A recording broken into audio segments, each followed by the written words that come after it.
Stock जो है वो रिवर्सल दिखा रहा है और कह सकते हैं रिट्रेसमेंट दिखा रहा है, तो हो सकता है कि सेक्टर भी सेम काम कर रहा हो। तो इसमें क्या होगा, जो आपकी जो विनिंग प्रोबेबिलिटी होगी वो काफ़ी ज़्यादा बढ़ जाएगी। तो इस तरह से आप देख सकते हैं कि हमारे पास नंबर ऑफ स्टॉक्स काफ़ी कम है, लेकिन ये एक हाई प्रोबेबल ट्रेडिंग स्ट्रेटजी है।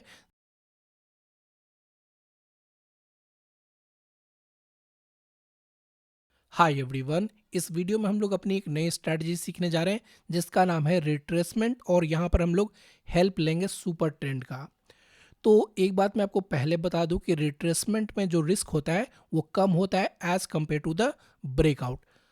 अब आइए इसको पहले समझ लेते हैं कि रिट्रेसमेंट होता क्या है, उसके बाद हम लोग स्कैनर को क्रिएट करेंगे। तो यहाँ पर मैंने निफ्टी 50 का चार्ट ओपन कर रखा है और जो टाइम फ्रेम है वो है डेली का। जैसा कि अभी मैंने आपको बताया कि यहाँ पर जो हम लोग इंडिकेटर इस्तेमाल करने जा रहे हैं that is super trend. Indicators, super trend. Settings पर क्लिक करेंगे और इसको कर लेंगे 7,3। तो याद रखिएगा कि हमने यहाँ पर 7,3 को सेलेक्ट किया है।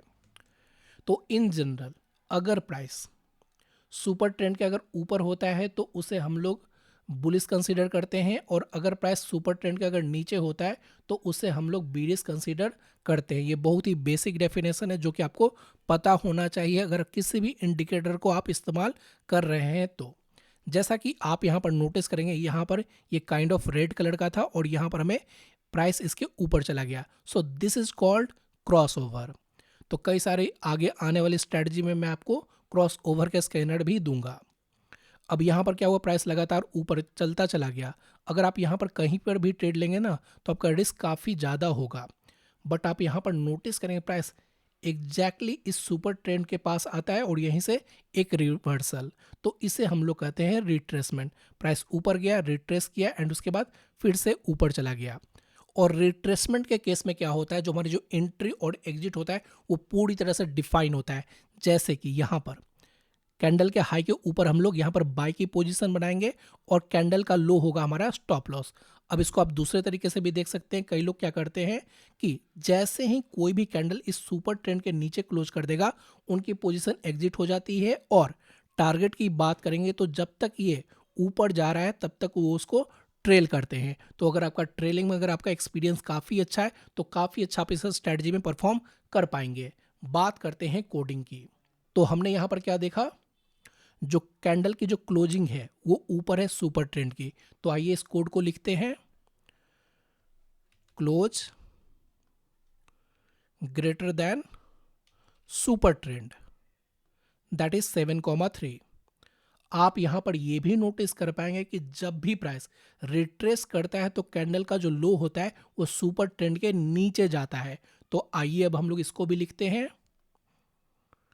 सिंपली यहां पर मैंने डुप्लीकेट कर लिया, low less than super trend, and इसके बाद मैंने रन बटन पर क्लिक कर दिया।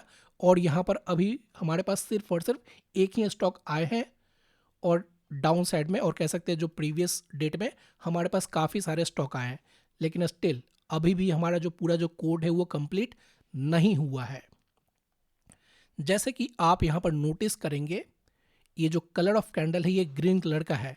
तो अगर जब भी मुझे बाय करना है ना तो मैं हमेशा ग्रीन कलर के कैंडल में ही बाय करूंगा, बिकॉज यहाँ पर क्या हो रहा है, प्राइस इसके ऊपर है और यहाँ से ये रिट्रेस करके ऊपर जा रहा है। So this is called positive retracement. अगर प्राइस इसके नीचे होता और यहाँ से अगर रिट्रेस करके अगर नीचे अगर आता तो इसे हम लोग कहते हैं निगेटिव रिट्रेसमेंट। तो हर एक चीज़ के बारे में आपको पता होगा तो आप काफ़ी अच्छा परफॉर्म कर पाएंगे। Again I am going to say the same thing कि बेसिक क्लियर रखिए। Now, close greater than open। जब भी मुझे बाय करना है मुझे ग्रीन कलर का कैंडल ही चाहिए। फिर इसके बाद मैंने सिंपली रन बटन पर क्लिक कर दिया और हमारे पास जो भी स्टॉक थे वो ख़त्म हो गए और यहाँ पर भी हमारे पास काफ़ी कम बचा। तो ये तो बात हो गई सुपर ट्रेंड की, लेकिन अभी हमें जो मिड टर्म और कह सकते हैं जो शॉर्ट टर्म ट्रेंड है वो पता नहीं है। तो उसके लिए हम लोग क्या करेंगे, EMA की हेल्प लेंगे, और ये भी काफ़ी पॉपुलर दैट इज 50 EMA। देखिए जब भी आप ट्रेडिंग या इन्वेस्टमेंट कर रहे हैं तो कोशिश करिए मैक्सिमम चीज़ें आपके फेवर में हो। इससे क्या होता है कि जो विनिंग प्रोबेबिलिटी है आपकी होती है वो काफ़ी ज़्यादा बढ़ जाती है, क्योंकि स्टॉक मार्केट में कोई भी चीज़ गारंटेड नहीं होती है। Close greater than EMA 50 and इसके बाद मैंने सिंपली रन बटन पर क्लिक कर दिया एंड इसके बाद मैंने सेव भी कर दिया, क्योंकि ये जो स्कैनर होगा ये आपको फ्री में मिल जाएगा टेलीग्राम चैनल में। अब आइए इसको बैक टेस्ट करते हैं।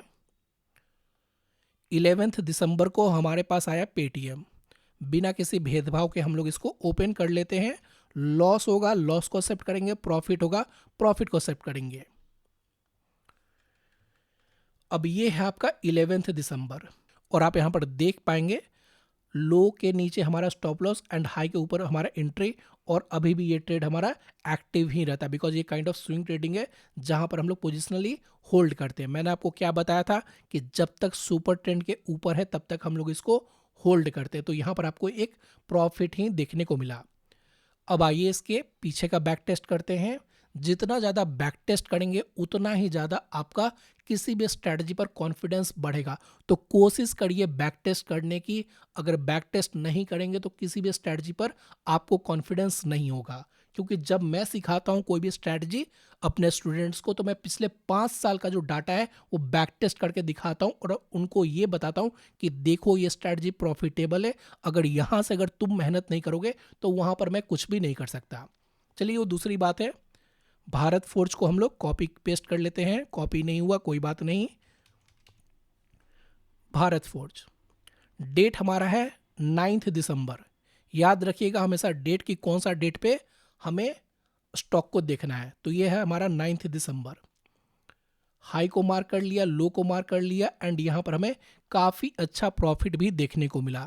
तो इस तरह से आप देख सकते हैं कि हमारे पास नंबर ऑफ स्टॉक्स काफ़ी कम है, लेकिन ये एक हाई प्रोबेबल ट्रेडिंग स्ट्रेटजी है जहां पर आपको मैक्सिमम टाइम प्रॉफिट देखने को मिलेगा। लेकिन इसका मतलब ये नहीं है कि आपके लॉसेज नहीं होंगे। अगर आप किसी भी स्ट्रैटेजी में एक पर्टिकुलर रूल को फॉलो कर रहे हैं, लंबे समय तक फॉलो कर रहे हैं, तो आप उसमें प्रॉफिटेबल हो जाएंगे। प्रॉब्लम कहां पर होती है? जहां पर आप रूल्स को ब्रेक करने की कोशिश करते हैं। नेक्स्ट स्टॉक मेरे पास यूनियन बैंक का, ये कॉपी नहीं हो रहा है तो थोड़ा सा मुझे टाइप करना पड़ेगा। यूनियन बैंक डेट है हमारे पास 9 दिसंबर। अब ये रहा 9 दिसंबर।